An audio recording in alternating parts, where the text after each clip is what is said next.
Hai semuanya, pernah nggak kalian lagi jalan, lagi nyuci piring, atau lagi bengong, tiba-tiba sadar kalau mulut ini bergerak sendiri, seolah lagi ngobrol sama seseorang, padahal di sekitar nggak ada siapa-siapa? Kadang cuma bisik-bisik, kadang jelas banget sampai orang lain nengok dan mikir, itu orang kenapa? Fenomena berbicara sendirian ini sering dianggap aneh, bahkan ada yang langsung dicap nggak beres. Padahal, di balik kebiasaan yang kelihatannya sepele dan sering ditutup-tutupi ini, ada rahasia psikologi yang justru sangat manusiawi, sangat wajar, dan diam-diam berperan besar dalam cara kita berpikir, mengambil keputusan, menenangkan diri, bahkan bertahan di dunia yang ribut dan penuh tekanan ini. Berbicara sendirian adalah salah satu perilaku manusia yang paling sering terjadi, tapi juga paling sering disalahpahami. Banyak dari kita melakukannya secara spontan, tanpa rencana, dan seringkali baru sadar setelah kata-kata itu terucap. Ada yang melakukannya saat sedang fokus, ada yang melakukannya saat stres, ada juga yang melakukannya saat sendirian dan merasa aman dari penilaian orang lain. Kebiasaan ini bukan muncul begitu saja tanpa sebab. Secara psikologis, berbicara sendirian adalah bentuk dialog internal yang bocor keluar. Otak manusia pada dasarnya selalu berbicara, selalu mengomentari, menilai, mengingat, dan memprediksi. Pikiran kita jarang benar-benar diam. Ketika dialog internal ini terasa terlalu penuh, terlalu cepat, atau terlalu emosional, mulut akhirnya ikut campur, seolah membantu otak mengurai kekacauan yang terjadi di dalam kepala. Inilah salah satu alasan kenapa orang sering berbicara sendirian saat sedang bingung, panik, atau kewalahan. Kata-kata yang keluar bukan sekedar suara, tapi alat untuk menata pikiran. Sejak kecil, manusia sebenarnya sudah terbiasa berbicara sendiri. Anak-anak kecil sering mengomel saat bermain, berbicara dengan mainannya, atau mengomentari apa yang sedang mereka lakukan. Di dunia psikologi perkembangan, ini bukan dianggap aneh, tapi justru tanda perkembangan kognitif yang sehat. Anak-anak menggunakan bahasa untuk mengarahkan perilaku mereka sendiri. Mereka berkata, pelan-pelan, jangan jatuh, atau sekarang giliran yang ini, sebagai cara untuk mengendalikan tindakan dan fokus. Seiring bertambahnya usia, kebiasaan ini tidak benar-benar hilang, hanya berpindah ke dalam kepala. Pada orang dewasa, dialog ini menjadi lebih sunyi, lebih cepat, dan lebih kompleks. Namun dalam kondisi tertentu, dialog itu muncul kembali keluar dalam bentuk berbicara sendirian. Jadi kebiasaan ini bukan tanda kemunduran, melainkan sisa mekanisme lama yang masih sangat berguna. Salah satu rahasia psikologi terbesar di balik kebiasaan berbicara sendirian adalah fungsinya sebagai alat regulasi emosi. Ketika emosi memuncak, entah itu marah, sedih, takut, atau cemas, otak limbik kita bekerja lebih dominan. Dalam kondisi seperti ini, berpikir jernih jadi lebih sulit. Berbicara dengan suara keras bisa mengaktifkan bagian otak yang lebih rasional. Saat kita berkata, tenang, nggak apa-apa, atau kita bisa mikir pelan-pelan. Kata-kata itu bukan sekedar sugesti kosong. Secara psikologis, bahasa membantu menjembatani emosi dan logika. Itulah kenapa banyak orang tanpa sadar menenangkan diri dengan berbicara sendiri saat menghadapi situasi sulit. Ini adalah bentuk self-soothing yang alami, mirip seperti menarik nafas dalam-dalam atau memeluk diri sendiri. Berbicara sendirian juga sering muncul saat kita sedang memproses masalah. Otak manusia tidak selalu bekerja secara linier. Pikiran bisa loncat-loncat, ide datang bertabrakan, dan ingatan muncul tanpa urutan yang rapi. Dengan mengucapkan pikiran secara verbal, kita membantu otak memperlambat proses berpikir. Kata-kata memaksa pikiran untuk berbaris, satu persatu, sehingga masalah yang awalnya terasa kabur menjadi lebih jelas. Banyak orang merasa lebih mudah memahami persoalan ketika mereka mengatakannya dengan suara keras, meskipun tidak ada yang mendengarkan. Ini bukan ilusi. Secara kognitif, berbicara membantu mengorganisasi informasi dan meningkatkan fokus.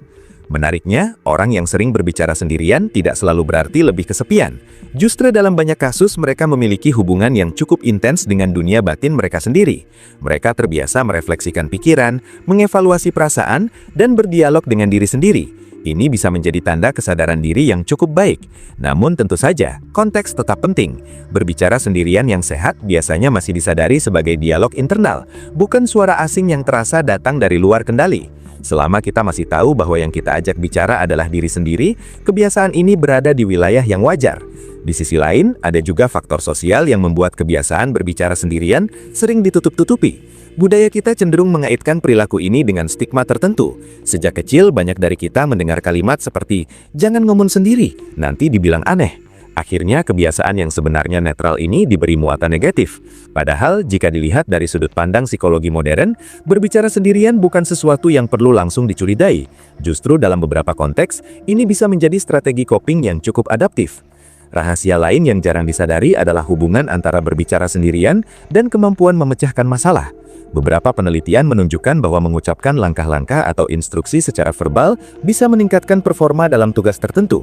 Ketika kita berkata, "Oke, sekarang kita lakukan ini dulu, lalu yang itu," otak mendapat semacam peta jalan yang lebih jelas. Ini sangat membantu terutama saat menghadapi tugas yang kompleks atau baru. Itulah sebabnya orang sering bergumam saat sedang merakit sesuatu, memasak resep baru, atau mengerjakan soal sulit. Bukan karena lupa diri, tapi karena otak sedang bekerja ekstra keras dan membutuhkan bantuan struktur dari bahasa. Berbicara sendirian juga sering muncul dalam bentuk dialog evaluatif. Misalnya saat kita mengkritik atau memuji diri sendiri. Kalimat seperti, "Kok bodoh sih tadi?" Atau sebaliknya, "Lumayan, tadi cukup bagus," adalah contoh nyata. Dialog ini berpengaruh besar pada konsep diri dan kesehatan mental. Jika dialog internal yang keluar cenderung negatif dan kasar, dampaknya bisa melemahkan rasa percaya diri dan meningkatkan stres. Sebaliknya, jika kita terbiasa berbicara pada diri sendiri dengan nada yang lebih suportif, efeknya bisa sangat menenangkan dan menguatkan. Disinilah rahasia pentingnya. Bukan hanya fakta bahwa kita berbicara sendiri yang penting, tapi bagaimana cara kita berbicara pada diri sendiri. Banyak orang tidak sadar bahwa mereka memperlakukan diri sendiri jauh lebih keras daripada orang lain. Kita mungkin tidak akan berkata sekasar itu kepada teman, tapi dengan mudah mengucapkannya pada diri sendiri. Ketika dialog internal ini keluar menjadi suara, kita sebenarnya diberi kesempatan untuk menyadarinya. Mendengar kata-kata sendiri bisa menjadi cermin yang jujur tentang bagaimana kita memandang diri kita. Dari sini kita bisa belajar mengubah pola bicara internal menjadi lebih sehat. Dalam konteks ini, berbicara sendirian justru bisa menjadi alat refleksi yang sangat kuat. Ada juga kaitan menarik antara kreativitas dan kebiasaan berbicara sendiri. Banyak orang kreatif mengaku sering berdialog dengan diri sendiri, memainkan ide, atau bahkan berbicara seolah-olah ada audiens imajiner. Ini membantu mereka mengeksplorasi kemungkinan, menguji argumen, dan mengembangkan gagasan. Berbicara membuat ide yang abstrak menjadi lebih nyata. Kata-kata memberi bentuk pada pikiran yang sebelumnya masih kabur. Karena itu, tidak heran jika kebiasaan ini sering ditemukan pada penulis, seniman, atau siapapun yang pekerjaannya menuntut proses berpikir dengan dalam. Namun penting juga untuk memahami batasannya. Berbicara sendirian menjadi perhatian psikologis ketika disertai dengan kehilangan kontak dengan realitas. Misalnya merasa benar-benar berbicara dengan sosok yang tidak ada dan meyakini keberadaan mereka sebagai nyata. Ini adalah konteks yang berbeda dan tidak bisa disamakan dengan kebiasaan berbicara sendiri yang umum. Di luar kondisi ekstrim tersebut, mayoritas orang yang berbicara sendirian berada di spektrum normal. Sayangnya, stigma seringkali membuat orang merasa malu dan takut dihakimi, padahal yang mereka lakukan adalah respons natural terhadap pikiran dan emosi. Dalam kehidupan sehari-hari yang serba cepat dan penuh tuntutan, berbicara sendirian bisa menjadi ruang kecil untuk berhenti sejenak. Saat dunia luar terlalu berisik, dialog dengan diri sendiri menjadi cara untuk kembali terhubung dengan apa yang kita rasakan dan pikirkan. Ini seperti jeda mikro yang membantu kita tetap waras. Banyak orang melakukannya secara intuitif tanpa pernah belajar teori psikologi apapun. Tubuh dan pikiran kita sering tahu apa yang dibutuhkan, bahkan sebelum kita sempat memikirkannya secara sadar. Menariknya, kebiasaan ini juga bisa dipengaruhi oleh tingkat kesendirian. Saat kita sering sendiri, tidak banyak kesempatan untuk mengeksternalisasi pikiran melalui percakapan dengan orang lain. Akhirnya, dialog internal lebih sering muncul ke permukaan. Ini bukan berarti kesepian selalu buruk, atau berbicara sendirian adalah tanda kurangnya relasi sosial. Dalam banyak kasus, ini hanya adaptasi sementara. Namun jika kesendirian terasa menyakitkan dan dialog internal menjadi semakin negatif, disitulah pentingnya mencari koneksi dan bantuan. Ada satu rahasia lagi yang jarang dibahas, yaitu peran berbicara sendirian dalam pembentukan identitas. Melalui dialog internal, kita terus-menerus mendefinisikan siapa diri kita, apa yang kita yakini, dan bagaimana kita memaknai pengalaman. Ketika dialog ini keluar dalam bentuk suara, proses tersebut menjadi lebih eksplisit. Kita seolah sedang bernegosiasi dengan diri sendiri. Kalimat seperti, "Sebenarnya kita orangnya kayak gimana sih?" Atau, "Kenapa kita selalu begini?" adalah contoh bagaimana identitas dibentuk melalui bahasa. Berbicara sendirian dalam konteks ini adalah proses pencarian makna. Dalam situasi tertentu, berbicara sendiri juga berfungsi sebagai pengingat moral. Banyak orang bergumam, "Jangan gitu," atau "Ini nggak benar," saat dihadapkan pada pilihan sulit. Ini adalah suara nilai dan prinsip yang telah kita internalisasi. Dengan mengucapkannya, kita memperkuat komitmen pada nilai tersebut. Bahasa memiliki kekuatan performatif. Artinya, kata-kata tidak hanya menggambarkan, tapi juga mempengaruhi tindakan. Ketika kita berkata, kita harus jujur. Kemungkinan kita bertindak jujur bisa meningkat, karena otak sudah diarahkan ke sana. Tidak bisa dipungkiri, ada juga momen-momen canggung ketika kebiasaan ini terjadi di tempat umum. Banyak dari kita langsung berhenti dan merasa malu. Reaksi ini wajar, karena norma sosial memang tidak selalu ramah terhadap perilaku yang dianggap menyimpang. Namun, memahami bahwa kebiasaan ini umum dan manusiawi bisa membantu mengurangi rasa malu berlebihan.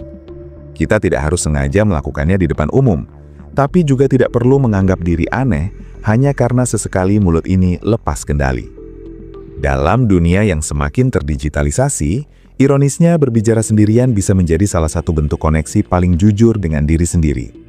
Kita dikelilingi oleh suara, notifikasi, dan opini orang lain. Di tengah kebisingan itu, dialog dengan diri sendiri seringkali menjadi satu-satunya ruang di mana kita bisa benar-benar jujur tanpa takut dihakimi. Berbicara sendiri bukan pelarian dari realitas, tapi justru cara untuk memprosesnya. Yang perlu diperhatikan adalah kualitas dialog tersebut. Apakah kata-kata yang kita ucapkan membantu atau justru melukai? Apakah dialog itu membuat kita lebih tenang atau semakin tertekan? Disinilah kesadaran diri menjadi kunci. Dengan menyadari pola berbicara sendiri, kita bisa perlahan mengarahkannya ke bentuk yang lebih sehat. Mengganti kalimat menghukum dengan kalimat yang lebih memahami bukan berarti memanjakan diri, tapi memberi ruang untuk bertumbuh. Pada akhirnya, rahasia psikologi orang yang sering berbicara sendirian bukan terletak pada seberapa sering mereka melakukannya, tapi pada fungsi yang dijalankan oleh kebiasaan tersebut. Ini adalah alat berpikir, alat mengatur emosi, alat refleksi, dan kadang alat bertahan hidup. Selama kita masih bisa membedakan antara dunia dalam dan dunia luar, berbicara sendirian adalah bagian dari kemanusiaan kita. Ia adalah bukti bahwa di dalam diri kita selalu ada percakapan yang ingin didengar, bahkan oleh diri kita sendiri. Jika kita mau jujur, hampir semua orang pernah berbicara sendiri. Perbedaannya hanya soal frekuensi dan keberanian untuk mengakuinya. Ada yang melakukannya dalam diam, ada yang melakukannya dengan bisikan, ada juga yang cukup vokal. Semua itu berada di spektrum yang sama. Kebiasaan ini tidak membuat kita lebih lemah atau lebih aneh. Justru dalam banyak kasus, ini menunjukkan bahwa pikiran kita aktif, reflektif, dan berusaha memahami dunia. Dengan memahami rahasia psikologi di balik berbicara sendirian, kita bisa berhenti menghakimi diri sendiri dan orang lain. Kita bisa melihat kebiasaan ini sebagai sinyal, bukan label. Sinyal bahwa ada pikiran yang sedang diproses, emosi yang sedang diatur, atau makna yang sedang dicari. Di dunia yang sering menuntut kita untuk selalu terlihat normal, berbicara sendiri bisa menjadi pengingat kecil bahwa menjadi manusia itu kompleks, berisik, dan penuh dialog, baik dengan orang lain maupun dengan diri sendiri. Berbicara sendirian juga sering muncul saat kita berada di persimpangan keputusan. Ada momen ketika pilihan terasa sama-sama berat, dan kepala seperti dipenuhi suara yang saling bertabrakan. Dalam kondisi ini, berbicara sendiri menjadi semacam ruang sidang internal, tempat berbagai pertimbangan dipanggil satu persatu. Ketika kata-kata itu keluar, kita sebenarnya sedang mencoba mendengarkan pikiran sendiri dengan lebih jelas. Kalimat sederhana seperti, kalau kita pilih ini, resikonya apa ya? Atau, apa yang sebenarnya kita inginkan, bukan sekadar gumaman kosong, tapi upaya otak untuk menimbang konsekuensi secara lebih konkret. Banyak orang merasa keputusan terasa lebih mantap setelah mereka mengatakannya dengan suara keras, meskipun tidak ada yang memberi jawaban balik.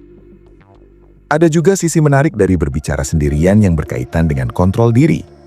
Saat dorongan impulsif muncul, misalnya ingin marah, ingin menyerah, atau ingin melakukan sesuatu yang sebenarnya disadari kurang tepat, berbicara sendiri bisa menjadi rem. Kata-kata seperti, tunggu dulu, jangan sekarang, atau pikirin lagi, berfungsi sebagai pengingat internal. Dalam psikologi, ini berkaitan dengan kemampuan menunda kepuasan dan mengendalikan impuls. Dengan mengucapkan perintah pada diri sendiri, kita sedang memperkuat bagian otak yang bertugas mengatur dan mengendalikan perilaku. Dalam banyak kasus, orang yang sering berbicara sendirian justru sedang berusaha keras untuk tetap berfungsi dengan baik. Di balik gumaman itu, ada usaha untuk memahami, menata, dan mengelola kehidupan yang tidak selalu ramah.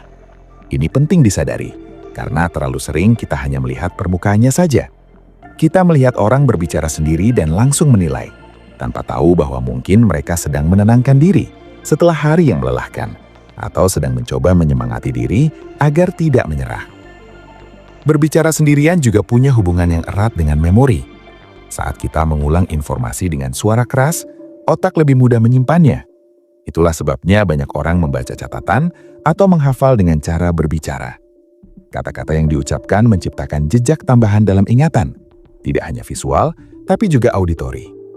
Dalam konteks sehari-hari, ini terlihat saat kita mengulang kunci, dompet, ponsel sebelum keluar rumah. Kebiasaan ini membantu mengurangi lupa dan memberi rasa aman kecil di tengah rutinitas. Menariknya, dialog dengan diri sendiri juga bisa mencerminkan konflik batin yang belum selesai. Kadang kita mendengar diri sendiri berdebat, seolah ada dua suara dengan sudut pandang berbeda. Ini bukan tanda kepribadian ganda, melainkan refleksi dari nilai, keinginan, dan ketakutan yang saling tarik-menarik. Berbicara sendiri memberi panggung bagi konflik itu untuk muncul ke permukaan. Dengan begitu, kita punya kesempatan untuk menyadari dan memprosesnya, alih-alih membiarkannya menumpuk di bawah sadar. Dalam konteks tekanan hidup modern, di mana banyak orang dituntut untuk selalu produktif dan kuat, berbicara sendirian sering menjadi satu-satunya ruang aman untuk jujur. Kita mungkin tidak selalu bisa mengeluh kepada orang lain, entah karena takut merepotkan, takut dihakimi, atau merasa tidak dipahami. Akhirnya, diri sendiri menjadi pendengar pertama. Meskipun terdengar sepele, momen ini bisa sangat berarti. Kata-kata yang keluar bisa menjadi bentuk validasi, pengakuan bahwa apa yang kita rasakan itu nyata dan layak diperhatikan. Namun ada kalanya dialog internal yang keluar justru memperparah keadaan, terutama jika dipenuhi kalimat menyalahkan dan merendahkan diri. Dalam kondisi ini, berbicara sendiri bisa menjadi pedang bermata dua.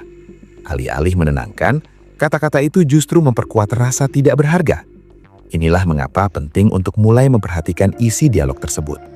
Kita mungkin tidak bisa menghentikan kebiasaan berbicara sendiri sepenuhnya, tapi kita bisa belajar mengarahkannya. Perlahan kita bisa mengganti kalimat yang keras dengan yang lebih realistis dan manusiawi. Bukan dengan berpura-pura semuanya baik-baik saja, tapi dengan mengakui keterbatasan. Kalimat seperti, kita lagi capek, wajar kalau nggak maksimal, bisa memberi efek yang jauh lebih menenangkan dibandingkan kenapa sih selalu gagal? Perubahan kecil dalam cara berbicara pada diri sendiri bisa berdampak besar pada kesehatan mental. Pada akhirnya, berbicara sendirian adalah cerminan dari hubungan kita dengan diri sendiri. Jika hubungan itu penuh tekanan dan tuntutan, dialognya akan terasa berat. Jika hubungan itu lebih penuh pengertian, dialognya bisa menjadi sumber kekuatan. Kebiasaan ini bukan sesuatu yang harus dihilangkan, melainkan dipahami dan dikelola. Karena di balik setiap gumaman, ada manusia yang sedang berusaha bertahan dan memahami hidup dengan caranya sendiri. Dalam kehidupan sosial, berbicara sendirian sering dianggap tabu karena melanggar ekspektasi tentang bagaimana seseorang seharusnya berperilaku. Kita diajarkan bahwa berbicara adalah aktivitas dua arah. Ada pembicara dan pendengar yang jelas. Ketika salah satu elemen itu tidak terlihat, orang menjadi tidak nyaman. Namun, ketidaknyamanan ini lebih banyak berasal dari norma sosial, bukan dari bahaya psikologis yang nyata. Norma ini terbentuk dari kebiasaan kolektif, bukan dari kebenaran mutlak tentang kesehatan mental. Jika kita menengok sejarah, banyak tokoh besar yang diketahui sering berbicara sendiri. Mereka menggunakan dialog internal sebagai alat berpikir dan refleksi. Ini menunjukkan bahwa kebiasaan ini tidak menghalangi fungsi intelektual, bahkan dalam beberapa kasus justru mendukungnya. Berbicara sendiri memberi ruang untuk berpikir tanpa gangguan, tanpa perlu menyesuaikan diri dengan respons orang lain. Dalam konteks pekerjaan, banyak orang tanpa sadar berbicara sendiri untuk menjaga fokus. Saat tugas menumpuk dan distraksi datang dari mana-mana, mengucapkan rencana secara verbal bisa membantu otak tetap di jalur.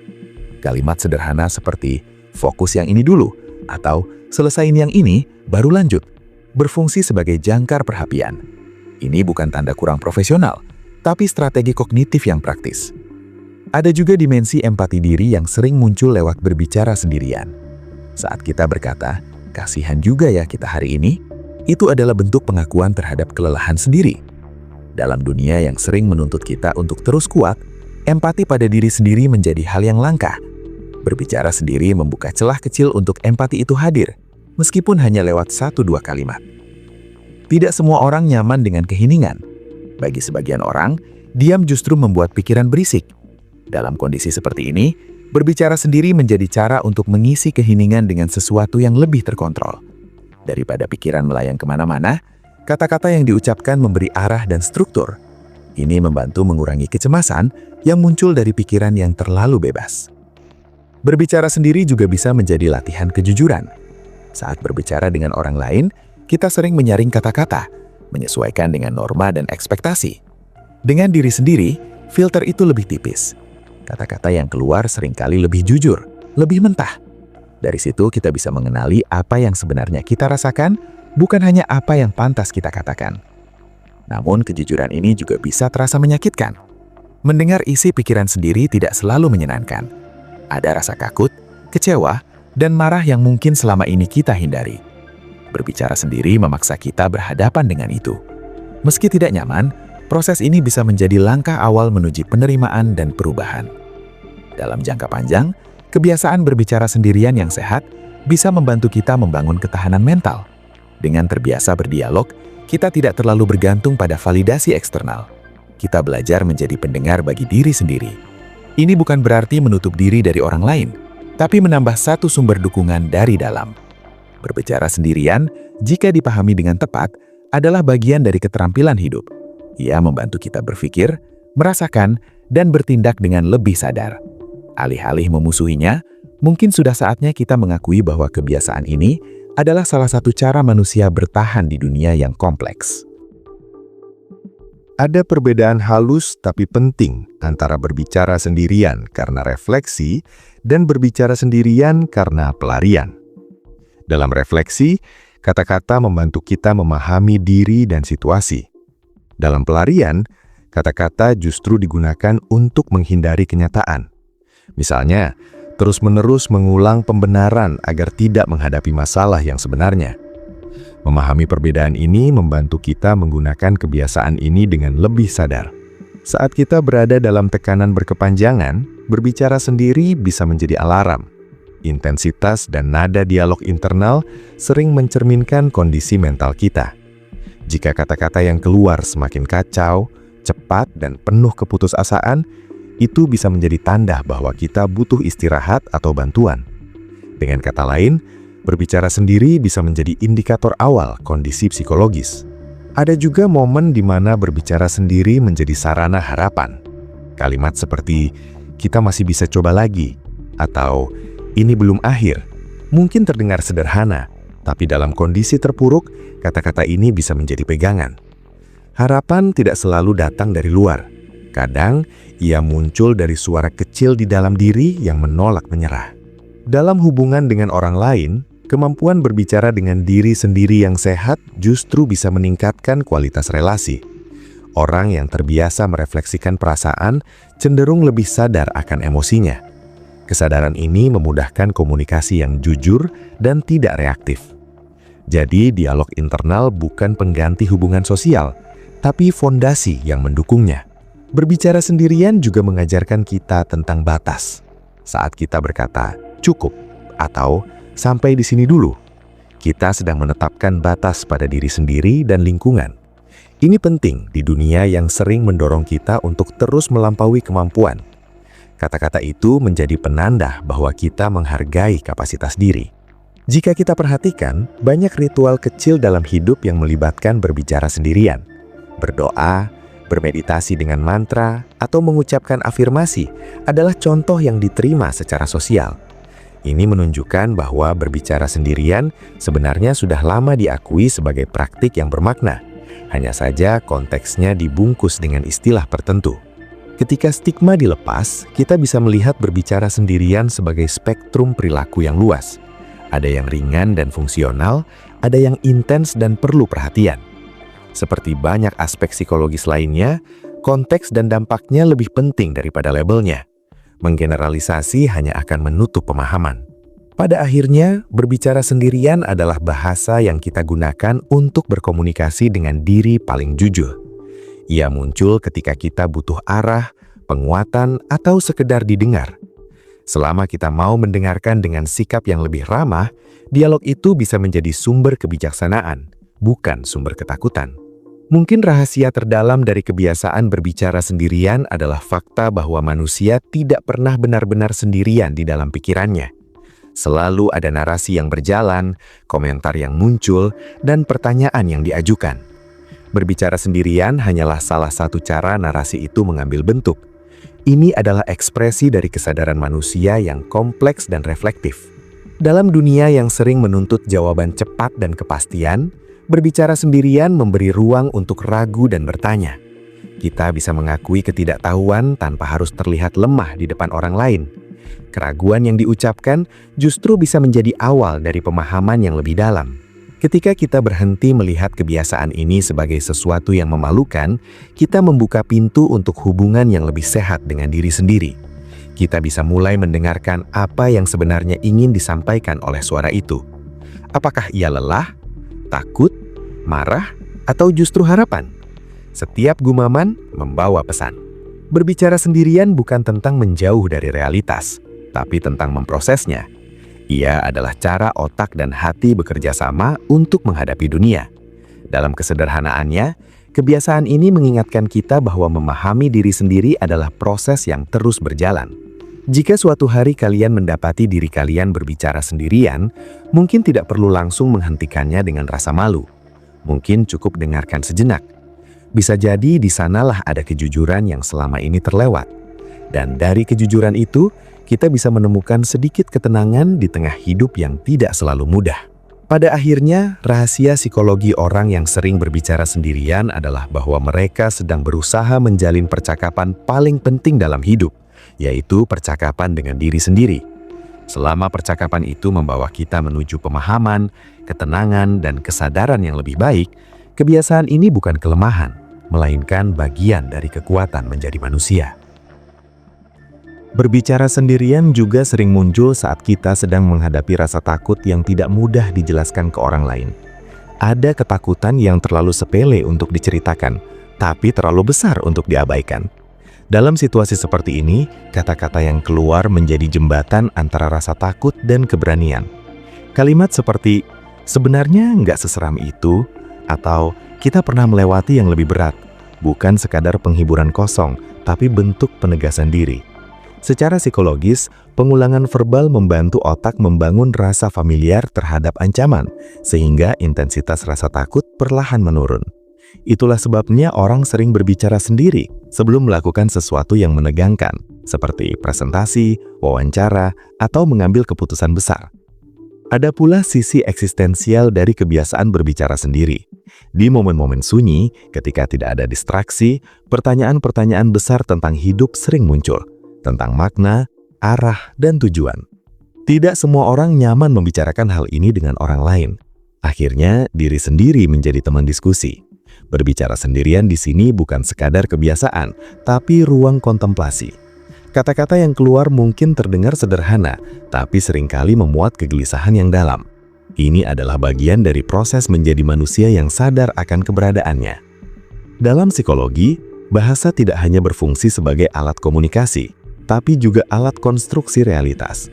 Apa yang kita ucapkan, termasuk pada diri sendiri, membentuk cara kita melihat dunia. Ketika kita berkata, hidup kita berantakan, otak akan mencari bukti yang menguatkan pernyataan itu. Sebaliknya, ketika kita berkata, kita lagi berantakan, tapi masih bisa dibenahi, narasi yang terbentuk menjadi lebih lentur. Berbicara sendirian adalah momen di mana narasi itu sedang ditulis dan diedit secara langsung. Berbicara sendirian juga sering berkaitan dengan rasa tanggung jawab. Banyak orang bergumam, ayo jangan malas, atau ini harus selesai hari ini. Ini bukan semata-mata tekanan, tapi refleksi dari komitmen internal. Dengan mengucapkannya, kita seolah menandatangani kontrak kecil dengan diri sendiri. Tentu, jika terlalu keras, kontrak ini bisa berubah menjadi beban. Namun dalam dosis yang wajar, ia membantu kita tetap bergerak. Menariknya, kebiasaan ini sering meningkat saat seseorang berada di fase transisi hidup, entah itu pindah kerja, berakhirnya hubungan, kehilangan, atau perubahan peran.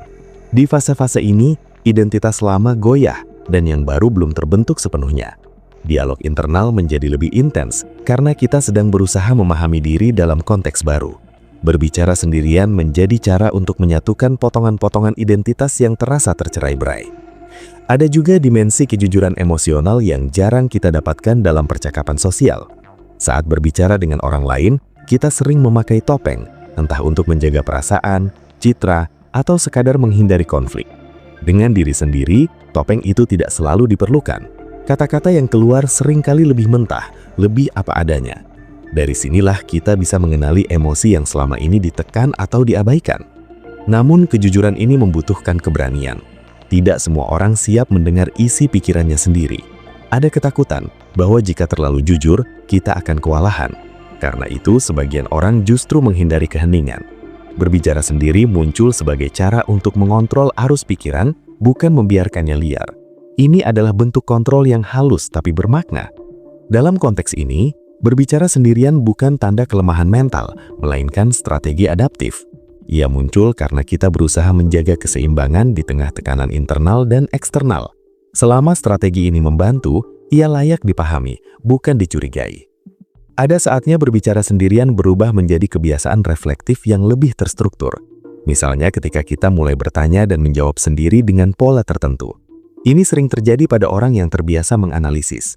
Mereka mengajukan pertanyaan, lalu menjawabnya dari sudut pandang berbeda. Secara psikologis, ini mirip dengan terapi kognitif yang membantu seseorang melihat masalah dari perspektif yang lebih luas. Bedanya ini dilakukan secara spontan dan informal. Berbicara sendirian juga bisa menjadi latihan empati, bukan hanya pada diri sendiri, tapi juga pada orang lain. Ketika kita berkata, mungkin dia nggak bermaksud begitu, atau bisa jadi dia lagi capek, kita sedang melatih kemampuan memahami sudut pandang lain. Dialog internal semacam ini berperan besar dalam mengelola konflik interpersonal. Dalam kehidupan yang penuh tuntutan, banyak orang merasa harus selalu tampil kuat. Emosi yang dianggap lemah sering disembunyikan. Berbicara sendiri menjadi celah kecil untuk melepas beban itu. Di sana, kita bisa mengeluh tanpa merasa bersalah, menangis tanpa merasa lemah, dan mengakui kelelahan tanpa takut dinilai. Meski sederhana, ruang ini sangat berharga. Ada pula hubungan erat antara berbicara sendirian dan kesadaran saat ini.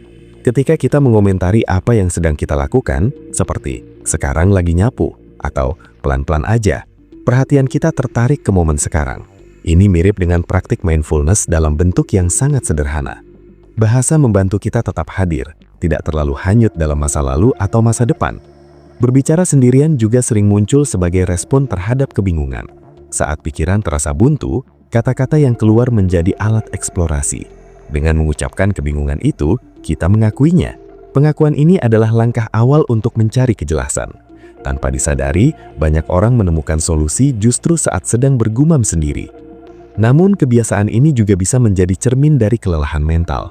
Ketika beban pikiran terlalu berat, dialog internal bisa menjadi lebih cepat, lebih emosional dan kurang terstruktur. Ini bukan sesuatu yang perlu ditakuti, tapi perlu diperhatikan. Tubuh dan pikiran sedang memberi sinyal bahwa ada batas yang hampir terlampaui. Dalam kondisi seperti ini, mendengarkan isi dialog menjadi penting. Apakah kata-kata itu terus berputar di masalah yang sama tanpa arah, ataukah perlahan mengarah pada pemahaman? Jawaban atas pertanyaan ini bisa membantu kita menentukan apakah kita butuh istirahat, perubahan, atau bantuan. Berbicara sendirian dengan segala kompleksitasnya adalah bagian dari dinamika psikologis manusia. Ia tidak hitam putih. Ia bisa menenangkan atau melelahkan, tergantung konteks dan isi. Yang jelas, ia selalu membawa informasi tentang kondisi batin kita.